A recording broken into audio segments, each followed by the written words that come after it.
Greetings and salutations, this is Imperator Vespasian and his ever-trusting sidekick. Hello. We have some city militia for you for the Ayyubid army. This is the army that fought against the Crusaders in the, Third Crusade, typically, Second, Third Crusade. These troops are supposed to be city militia. I did do a video before on the local troops who would fight alongside, who were sort of people who would live locally in a town, and when a Crusader army attacked the town, these troops would go out and fight. Those were just normal civilians who would grab weapons and go and fight. These are proper soldiers who are employed by they come from the town, and they are the local defence troops for the town. They're like Roman auxilia. If you play Romans, then you know what Roman auxilia are. That's what these troops are. And these guys will actually go out and march with the army. If there's an army close by, they will go out and help those troops fight. And they will also defend the local town. And generally they're used to keep law and order in the town. Whereas the troops we showed you before, who weren't wearing armour, they were just locals living in the town who would go out and fight. City militia, there are no figures for them, so I have used Viking bodies with Viking arms and stuff, but given them Islamic shields and a few Islamic weapons. I've got some curved swords and maces, and I've given them all a helmet with a turban, which are the spare heads from the Arab box. The Islamic conquest box from I can't remember where it's from. You remember where it's from? No. So that's cool. That's what we're doing. It did take quite a bit of doing. I was trying to figure out what figures to use for them. In the end, I went for the Vikings because they're really multi-pose figures and they don't have much on their clothing to sort of say what they are. So Vikings were easier to convert than other figures. So as city militia, their clash in Hail Caesar, their clash will be 6 and sustained of 6. So they're pretty average. Not the best troops for combat, but they are decent. They're a lot better than bowmen or anything like that. So you could rely on these troops as your sort of standard infantry to hold positions. I wouldn't really use them to attack with because they don't get any bonus to clash. So probably just regular troops. Ranged, they only have 3 short, 0 long because they have no javelins or anything. Their short range is just troops running out and attacking. So you could also use them to support other units. They do give a +3, so if they back up, if you say have two of these units together, you could give them a clash and sustained of 9. Which would be, clash of 9, which would be quite good.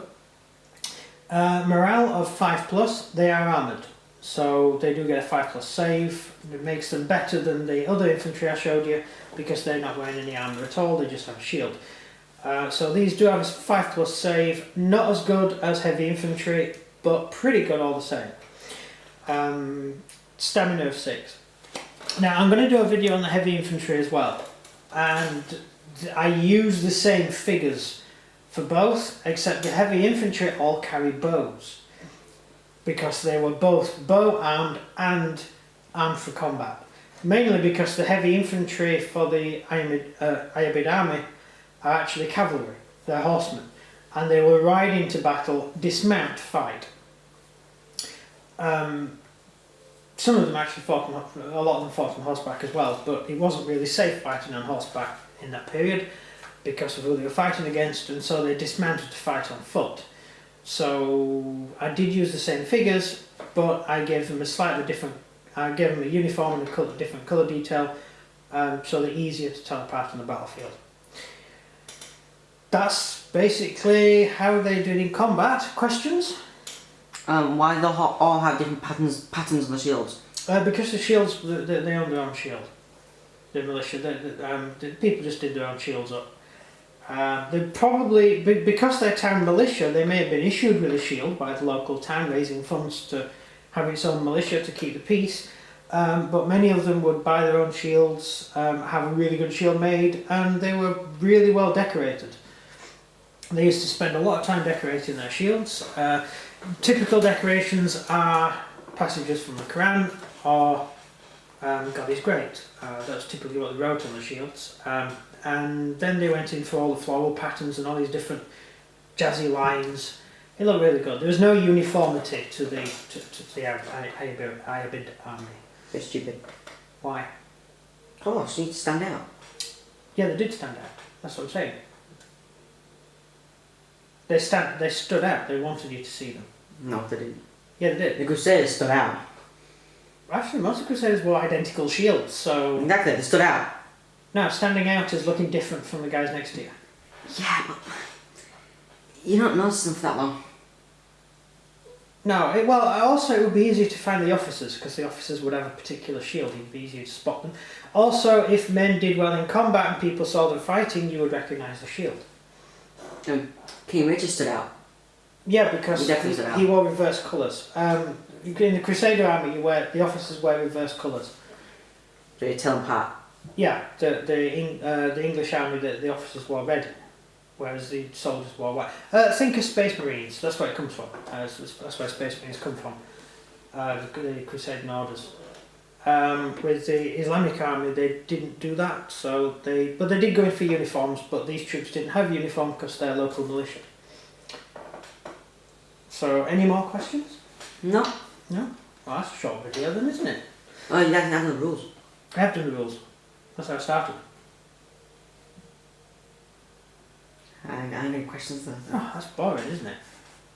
Well, that's it. That's the end of this video. Nothing interesting to tell. I've already explained about the militia and stuff in the other video about the militia. So it's bad about doing the same army because you would have things to say because you don't want to repeat yourself. If yeah. Someone's going to say, oh, I said that in the other video. Oh, your video's getting boring because it's just repeating everything. Yeah, but I'm just trying to stick to that particular unit and all about that type of unit. And this is a unit you're going to buy and build yourself, so... Which is why the videos are short. Yeah, so these videos are shorter because there's not as much to explain. I'm just sort of telling you the rules and a little bit of the history of the unit. And there's nothing else interesting to tell because they're not particularly special troops, they're just militia. Yeah. I did mention the Siege of Acre, which is a big one, which is on our radar. The original troops defending it were not this isn't the second Siege of Acre, this is when it was captured. The troops defending it would mostly have been militia, but Richard allowed the militia to leave the fortress during the siege. It was a 3-month siege. Richard allowed the militia to leave the fortress and for regular soldiers to come in, regular Mameluke infantry to come in. So these would have been defending the fortress at the beginning, and then he allowed them to go home so they could be replaced by professional soldiers. Yeah. Because Richard was planning on taking them all prisoner to hold them for ransom to get the women and children back who Saladin was holding hostage. And Saladin wouldn't give women and children back if all he had was local defence troops, because they weren't important. He's right, Richard killed them all. Yeah, he captured the expensive troops, the professional soldiers. And that's who he killed. Yeah, the heavy infantry. And that's who he killed, because Saladin went back on the deal. He was never going to hand the women and children over. He was just buying for time while he raised an army. Well, that army did nothing. Yeah, it died in its hundreds and thousands and ran away mostly. But that's it. That's the end of the video. Thank you very much for watching, and over to him for the outro. And if you enjoyed this video, please like and subscribe and comment down below. It's a question this. What do you... Right, Saladin, when he met King Richard, and his army started running away, what did he say to his army? Good what? Say for me. Also mention which author you got it from. And everything from him. Goodbye. See ya.